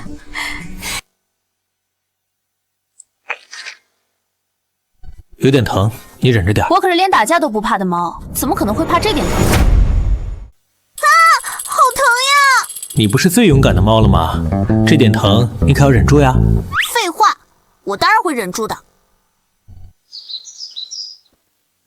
现在药已经上好了，记得这几天可千万不能乱跑，以免伤势加重。我知道啦，我会好好养伤的。看着你给我上药的份上，我跟你说个赚钱的好办法吧。你一只猫居然还知道赚钱的办法，这个我可是要仔细听听了。那是当然，我的消息可是非常灵通的。隔壁村首富家的猫也病了，花了好多钱都没治好，现在正在重金悬赏能救他家猫的兽医。你要是去了，肯定能大赚一笔。这个消息正是我需要的，真是谢谢你了。小意思。春梅婶，我已经给你家猫上好药了，伤没好之前可千万不要再放它出去玩了。好嘞，我知道了，真是多谢你了，小陈。应该的，春梅婶。哥，你这是干什么呢？怎么从回来开始就在收拾药箱？莹莹，咱们建兽医站的事儿有着落了。真的？难道差的那几万块钱已经攒到了？没有，不过很快就要攒到了。哥，你是怎么知道的？难道你有预知未来的能力？你想什么呢？我当然没有这个能力，我听说隔壁村首富家的猫病了，现在正在花大价钱找人治。若是我们给治好了，那不就有钱了吗？原来是这样，那我们什么时候出发？事不宜迟，现在就去吧。那我跟你一起去。不愧是首富家，这装修也太豪华了。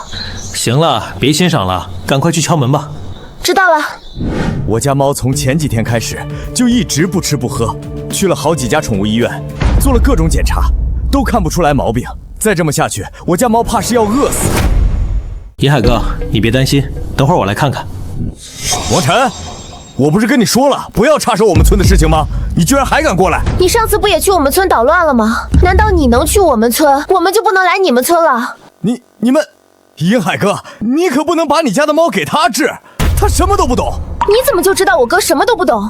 你连动物腿受伤都能整成骨折，我看真正不懂的是你才对吧？银海哥，你不要听他们胡说，我在咱们村当了好几年兽医了，不比他这个刚当几个月的有经验。不如这样吧，我先把猫抱出来，你们俩都看看，谁能治好我就信谁。我没意见。那好，我去把我家猫抱过来。让我先看看。你家猫只是得了肠胃炎，我给它开点药就好了。这不可能呀！我去宠物医院检查过，他们说我的猫很健康，没有任何病，怎么可能得肠胃炎呢？你就相信我吧，我给它喂完药之后，它一定会吃饭的。那就试试吧。这个赵大勇今天很可疑，他怎么就确定他一定能把猫治好？确实可疑。我们先看看他葫芦里卖的是什么药。这个味道，我这药可灵了，喂完保准能好。来，我给你喂药。等等，你干什么？不会是怕我先治好，所以想要捣乱吧？你这根本不是给猫治胃炎的药。你胡说，我这就是治胃炎的药。是吗？这是刚才你的药箱，你自己看看，这上面写的明明是诱食剂。现在猫很虚弱，你还给它喂诱食剂，这不是在害它吗？赵大勇，我真是信错你了。王晨，还是你帮我看看吧。好。你哪里难受呀？我好饿，但又没有胃口。你几天没有吃饭了？3天了。你前几天为什么不吃饭？那天吃得太饱，就不想吃东西，现在想吃却吃不下去了。原来是这样，我知道原因了。王晨，你看出我的猫是怎么回事了吗？已经看出来了，它是因为太久没吃东西饿的，给它喂点糖水，补充一下能量就可以了。就这么简单？当然，银海哥，你别信他，糖水能管什么用？还不如试试我的诱食剂，这一包下去，保准它会吃饭。赵大勇，你还真是没良心！现在给猫喂诱食剂会刺激它的肠胃，搞不好会有生命危险的。你个小毛丫头懂什么？银海哥，你看，我是不会给我家猫喂诱食剂的。王晨，直接把糖水喂给猫就行了，是吗？没错，喂完之后，等一会儿猫就有胃口了。反正糖水不会伤到猫，那我就试试。哼，一杯糖水管什么用？你就等着出丑吧。肯定比你的诱食剂管用。哼，你现在感觉怎么样啊？好像突然有胃口了，快饿死我了！我要吃饭。真的开始吃东西了？不可能，这绝对不可能！一杯糖水怎么能把猫治好呢？没什么不可能的，是你学艺不精而已。多谢你救了我家猫，这张卡里有10万块钱，就当救了我家猫的报酬了。银海哥，用不了这么多的，你这是干什么呀？我早就放出话了，只要治好我家猫，我就给10万块钱，这是你应得的，你就收下吧。那好吧，多谢银海哥。太好了，有了这10万块钱，我们就能买下村中央的房子，建兽医站了。没错。莹莹，回去之后你去找一趟李婶儿，咱们明天就去把那里的房子买下来。好的哥，你就放心交给我吧。小陈，你真的考虑好了要把这几间房屋买下来？没错，李婶儿，这里在村中央，以后大家来给动物治病也方便。那好，那这里的钥匙我就交给你了，乡亲们都等着你的兽医站开张呢。李婶，你放心，我会尽快把这里收拾收拾开张的。好嘞，那我就不打扰你们了。李婶慢走。哥，咱们终于有自己的兽医站了。没错，这里的房屋还很新，不用重新装修，咱自己收拾一下就能把兽医站开起来了。好，那咱们抓紧收拾吧。先不急，今天也忙了一天了，咱先回去歇一歇，明天再收拾。好。哥，咱家门口好像有一只狗，先过去看看。这只狗好瘦呀，身上还在流血。你是谁家的狗呀？怎么会弄成这个样子？我叫旺财，我主人搬家后不要我了，我已经流浪1个月了，总是被其他动物欺负。我听说这里有好心的兽医，所以就过来了。原来是这样，你先进来吧，我给你处理一下伤口。谢谢你，你真是个好人。哥，你怎么把这只狗带进来了？你知道它是谁家的狗吗？它是条流浪狗，难怪身上有这么多伤，看着真可怜。那把它治好后该怎么办？要给它找一户人家收养吗？能别把我送走吗？你想留在这里？没错，我很听话的，还可以看家护院。别把我送走好吗？我不想再流浪了。既然这样，那你以后就留在这里吧。哥，你要收养它？没错，明天咱的兽医站就可以开张了，刚好可以让他帮忙看门。这倒是个不错的主意。谢谢你们，我终于又有家了。对了，主人，我有一个宝物要送给你。哎，他怎么又走了？难道不想让我们收养？当然不是，他很想让我们收养他，你就放心吧，他等会儿就回来了。主人，这是我在流浪路上捡的，现在送给你了。这是水晶？没错，哥，这就是一块水晶，而且这块水晶很清透，里面一点杂质都没有。像这种天然水晶可是很值钱的。没想到你一来就送给我们这么贵重的东西，真是太感谢你了。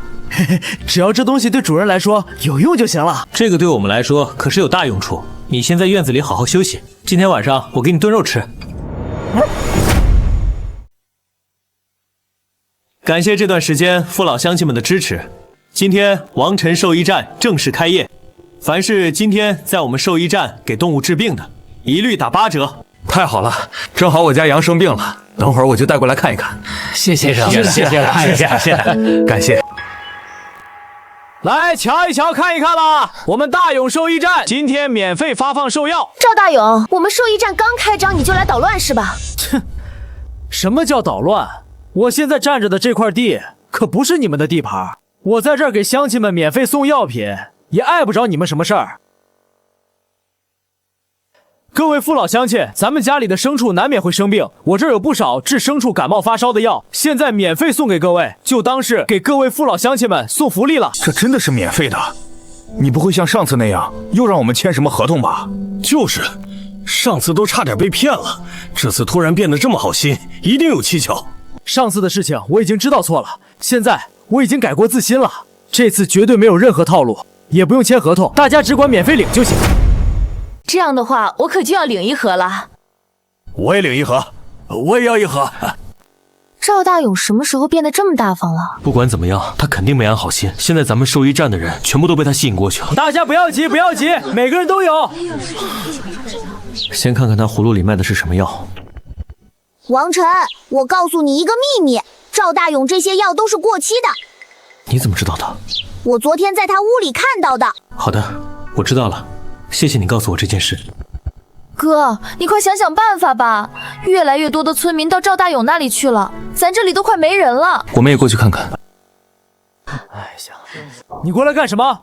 这里可不是你们的地盘，想赶我走没那么容易。谁说我们要赶你走？你既然在这里免费发药，那么我也来领一些，不行吗？当然不行，我的药只给乡亲们，不给同行。你不敢给我，不会是因为药有问题吧？比如过期？怎么可能？你不要胡说！我只是猜测一下，你这么慌张做什么？父老乡亲们评评理，我只是想改过自新，给各位送福利。王晨就恶意曲解我，这不是欺负人吗？小陈啊，大勇他看着已经知道错了，咱也要给他一个改过自新的机会，是不是？就是呀，这次大勇也没让我们签合同，直接免费给我们药，不就证明他已经改过自新了？各位父老乡亲，我不是不给他改过自新的机会，我只是怕他拿过期的药糊弄你们，所以想替你们检查一下。你胡说！我怎么可能会拿过期的药给大家？赵大勇，我可算找到你了！我给我家羊喂了你的药之后，他就开始口吐白沫了。这是怎么回事？难道真让小陈说对了？这药真的有问题？你可不要污蔑我！谁知道你给你家羊吃了什么东西？我老刘向来不会说谎，我就只给我家羊吃了你的药，吃完就这样了。除非药是你当着我的面喂下的，否则我才不相信。你怎么能这样？这还有没有天理了？好疼呀，我的肚子好疼。刘叔，现在还是先救你家羊吧，他看着快不行了。对，先救羊，先救羊。小陈啊，你快看看我家羊还有救吗？你现在感觉怎么样？我的肚子好痛，像是要炸掉了一样。那还有救，刘叔你放心，药还没消化，我给你家羊喂点催吐药，把东西吐出来就好了。那可真是太好了。哥，催吐药拿来了。好的，刘叔，你们先把羊按住，我给他喂药。好嘞。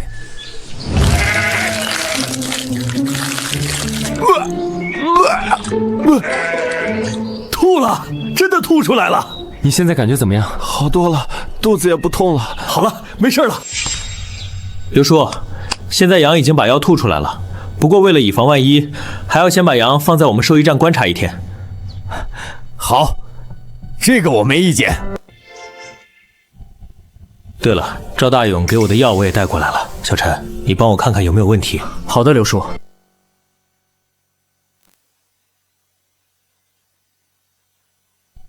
这药已经过期1年了，还拿出来送给乡亲们。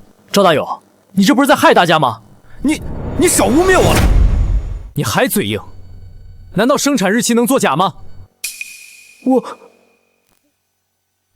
原来真的是过期的药，我们又上当了。就这样，这个赵大勇真是太坏了，亏我们还以为他改过自新了。没错，像他这种黑心的兽医就该被赶出我们村。别！哥，今天真是太解气了，让赵大勇和我们抢生意，这下总算遭报应了。赵大勇这人心术不正，肯定会遭报应。我原本还担心他开的兽医站会和咱抢生意，经过今天的事情，恐怕已经没人敢找他治动物了。这都是他自食恶果，怪不得别人。就是。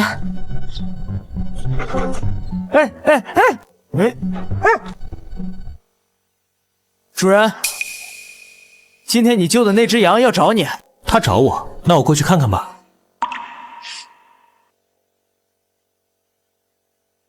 你找我做什么？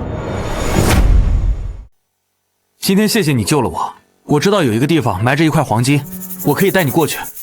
真的吗？那真是太好了。那你现在就带我过去吧。好的，你跟紧我。哥，你这是要把羊给刘叔送回去吗？不是，这头羊好像想要带我们去什么地方，我想跟上去看看。原来是这样，那我也跟你一起去。他带我们来这里干什么？难道是饿了想要吃草？当然不是，我记得金子就埋在这一块，你们等等我。他这是在给咱们找宝物呢，咱们等着就行了。真的吗？那他会给咱找到什么宝物？说不定是一块金子。那真是太好了，小羊，你可要加油，快点找呀！别急嘛，我已经在找了。心急吃不了热豆腐，咱们慢慢等着就行了。我知道了，哥。找到了！哥，这只羊在刨地呢，它是不是找到了？我们过去看看。金子就在这里。哥，果然有金子，而且还是很大一块。这块金子还挺沉。这么大一块，我们这次可真的是发了。没错，正好可以再给兽医站添置一些新东西。行了，我们快回去吧。兽医站刚开业，正是忙的时候，说不定有人来给动物看病呢。好的，哥。主人，你可算回来了。怎么了？你这么着急做什么？我有一个朋友被风筝线缠住了，你快去救救他吧。好，我现在就过去。怎么了，哥？你要去哪儿？你先把刘叔的羊给刘叔送回去，我要先出去一趟。再见。好耶，终于不用吃狗粮啦！旺财，你的朋友怎么会在这么远的地方？因为它是一只鹤，随便一飞就能飞很远。鹤？没想到你交友还挺广泛。那可不，我是一只受欢迎的狗。主人，我朋友就在里面，你快救救他吧。别着急，我过去看看。旺财，你终于来了！这个线缠得越来越紧，我都快动不了了。你不要怕，我把我主人带来了，他会救你的。没错，你先别动，不然线会越来越紧。我用小刀帮你把线割断。好的，我不动了。还好这线缠得不算太紧，你先忍一会儿，马上就好了。好了，线已经全部割断了。不过你的翅膀受了伤，我现在也没有带药，不如你先跟着我回兽医站养伤吧。好的，真是太谢谢你了。不过为了感谢你，我还是先带你去一个地方吧。你要带我去哪儿？你跟我一起来就知道了。你为什么要带我来这里？当然是因为这里有好东西，你在地上仔细找找。地上？主人，我找到了。主人，这个东西的气味很特殊，你看看是不是这个？这是……这种天然牛黄可值钱了，真是谢谢你了。不客气，谁让你救了我呢？那你现在快跟我们一起回去吧，我给你处理一下伤口。好的。莹莹，把我的兽医医药箱拿过来。好的，哥。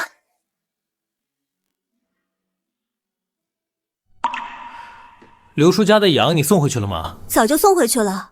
不过哥，你怎么带回来一只鹤？他是瘦狗的朋友，被风筝线给缠住了，我救了他，现在带他回来处理伤口。原来是这样。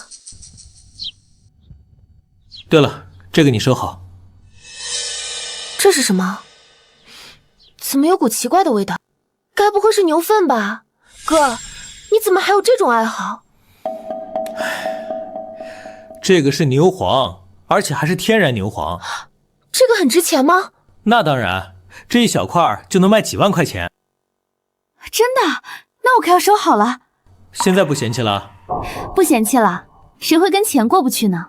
不过你是从哪儿弄来这块牛黄的？我是这只鹤带我去找的。原来是这样，那我们可要好好招待它。正好我今天买了几条鱼，我现在就去拿给它吃。你快过来吧，我现在帮你处理腿上的伤口。好的，谢谢你。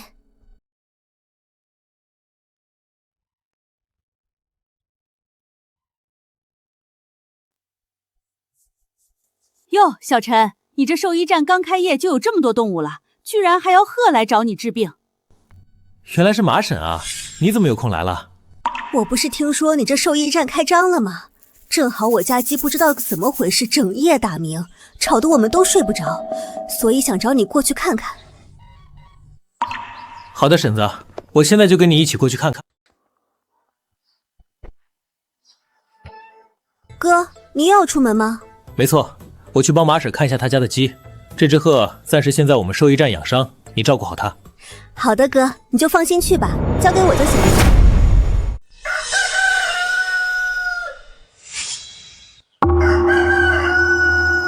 大志，你这是要做什么？马婶儿，你家鸡已经连续3晚在打鸣了。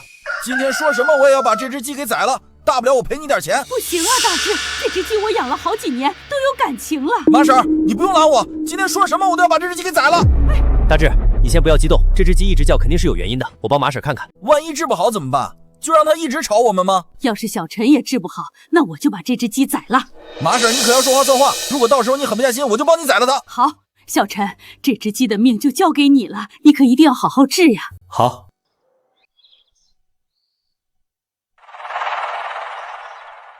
你为什么每天晚上都打鸣？是哪里不舒服吗？我也不想啊，但我都单身好几年了，也没有媳妇儿，所以我才会忍不住每晚打鸣。哦，原来是这样呀。怎么样，小陈？马婶，你家鸡没什么毛病，就是求偶期到了，所以才会忍不住每晚打鸣的。这鸡还会求偶呢？没错，这是动物的天性。那我该怎么办？总不能让它一直打鸣吧？这个简单，你只要把它和你家母鸡关在一起就行了。那可不行，它最近总是咬母鸡，万一把鸡都咬死了怎么办？马婶，它可不是在咬母鸡，而是在求偶呢。原来是这样呀！你看我真是糊涂了，我现在就把母鸡放进去。哎，还真是神了！刚才它还在打鸣呢，现在母鸡一放进去，它立马就不叫了。大志，你现在还要宰了它吗？不宰了，不宰了。马婶儿，真是不好意思，刚才是我冲动了。哎呀，我家鸡吵到你，我还没给你道歉呢，真是不好意思呀，大志。没事，马婶儿，只要它以后不在夜里打鸣就行了。哎，好。你呀，这下媳妇儿也有了，小命也保住了，下次可不能再乱打鸣了。知道了，真是太感谢你了。为了感谢你，我有个礼物要送给你。什么礼物？等到晚上你就知道。这么神秘？那行，我就等着。不是吧？说要给我礼物，难道就是来我家打鸣？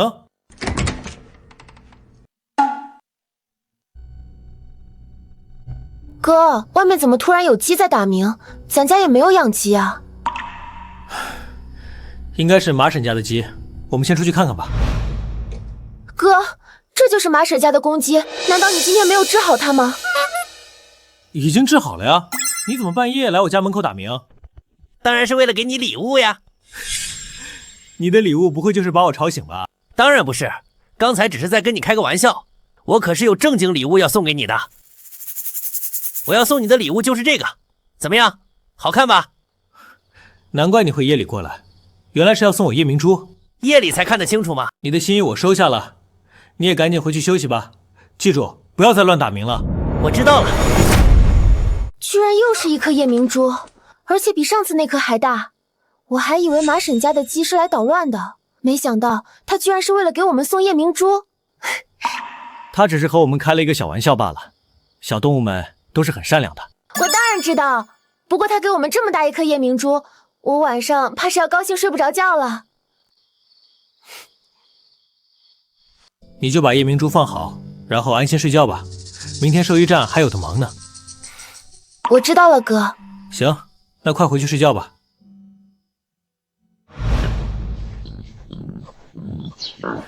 李婶儿，你家这几只猪都非常健康，以后还按原来的方式喂养就行。真是谢谢你了，小陈，这大热天的还来给我家动物体检。这是我应该做的，李婶儿，以后每隔几个月我都会来给村里动物体检，这样你们就不用担心动物生病了。这真是太好了，你忙活了这么久，不如跟我一起进去喝杯茶吧。不用了，李婶儿，刘叔他们家我还没去呢，我先过去看看。好，那我就不留你了。李婶儿，我不记得你家大黑一直是散养着吗？怎么今天给它拴起来了？你还不知道吧，小陈，咱村呀出现偷狗的了。这是什么时候的事情？就在昨晚，老李家2条狗都被偷走了，我怕我家大黑也被偷走，所以才把它拴起来了。怎么会这样？咱村可是10几年都没发生过这种事情了。谁能料到现在还有人做这种事？村长知道后，已经安排人每晚巡逻了。不过小心起见，我还是把我家狗拴起来了。确实该小心点儿。那李婶你先忙，我就先去其他村民家了。好嘞，你慢走。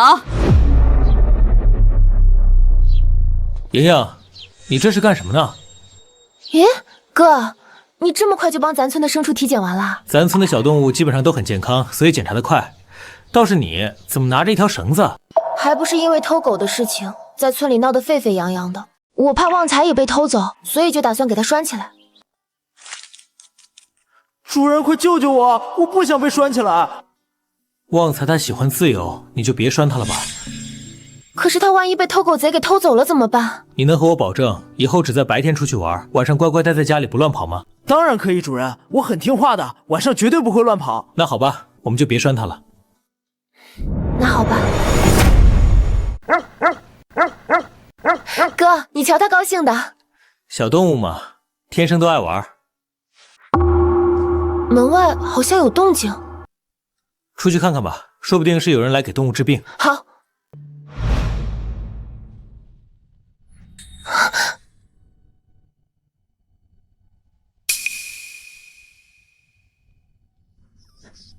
你不是王大爷家的小黄吗？怎么在这里还伤得这么重？我昨晚被狗贩子抓走了，在逃走的时候受了伤，现在已经走不了路了。没事，你别怕，我们现在就带你回去疗伤。莹莹，帮我拿着药箱，我把小黄抱回去。好的，哥。咱们村的人都很有爱心，根本不会虐待小动物。到底是谁这么坏，居然把小黄打成这样？小黄是遇到狗贩子了。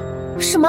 狗贩子居然这么猖狂！我记得王大爷一直都把小黄养在院子里，狗贩子居然敢翻进院子里偷狗，简直太坏了！你先去王大爷家，告诉他小黄找回来了，不然王大爷肯定很担心。好的，哥，我现在就去。小黄，你知道抓你的狗贩子是谁吗？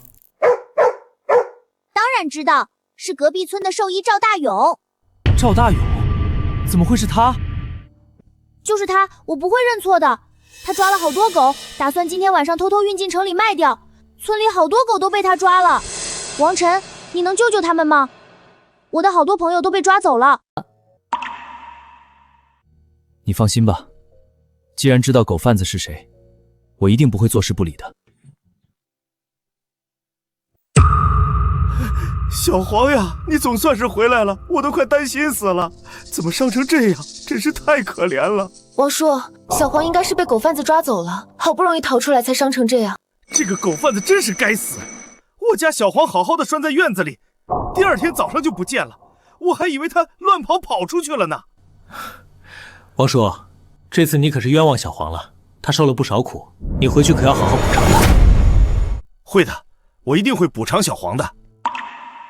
就是这狗贩子实在可恶，短短几天，咱村就丢了好多狗。唉，再这么下去，村里的狗怕是要全丢光。王叔，你不用担心，我已经掌握狗贩子动向了，今晚就抓他。真的？不过还要王叔找几个人跟我一起，吃完晚饭再商量。好，这个你放心，我一定给你找几个强壮的帮手。这谁呀？就是他！抓住他！抓他！王晨，你这是什么意思啊？怕我跟你抢生意，所以要来教训我吗？我告诉你，现在是法治社会，你敢动我试试？知道是法治社会，还敢干偷鸡摸狗的勾当？赵大勇，你的胆子还真不小啊！你说什么？我听不懂。还在嘴硬，是不是你偷了我们村的狗？老头，你可不要血口喷人，我可是兽医，怎么会做出偷狗的事情？那你大半夜的开车要去哪儿？我想去哪儿就去哪儿，这个用不着你管吧？你们赶紧让开，别挡我的路。你把车门打开给我们看一眼，没有问题我们就放你走。我凭什么给你们检查？你们赶紧给我滚开！你这是心虚了吗？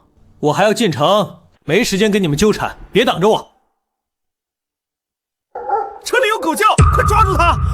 你们想干什么？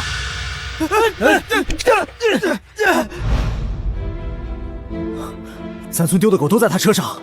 好啊，原来真的是你在偷狗。走，我们现在就送他去公安局。别，我错了。李婶儿，这是你家狗，你快牵回去吧。下次可千万来看紧点。谢谢你，小陈，这次多亏了你，不然咱村的狗都要被卖了。不过我们怎么也没想到，狗贩子居然是赵大勇。这是我应该做的，李婶。现在赵大勇已经被抓走了，以后你们不用担心有人来偷狗了。我听说你救的还有好多流浪狗，这些狗你打算怎么办？先养在兽医站吧，以后再给他们领养出去。哥，不好了，兽医站里关着的狗都跑了，你快回去看看吧。好，我现在就回去。我刚才回来，笼子就被打开了，里面的狗也全部都跑掉了。哥，现在该怎么办呀？别急，我想想。先不要着急，我让旺财去找找。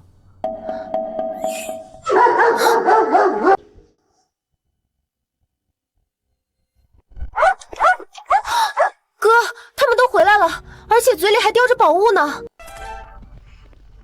谢谢你救了我们，这些是我们送给你的礼物。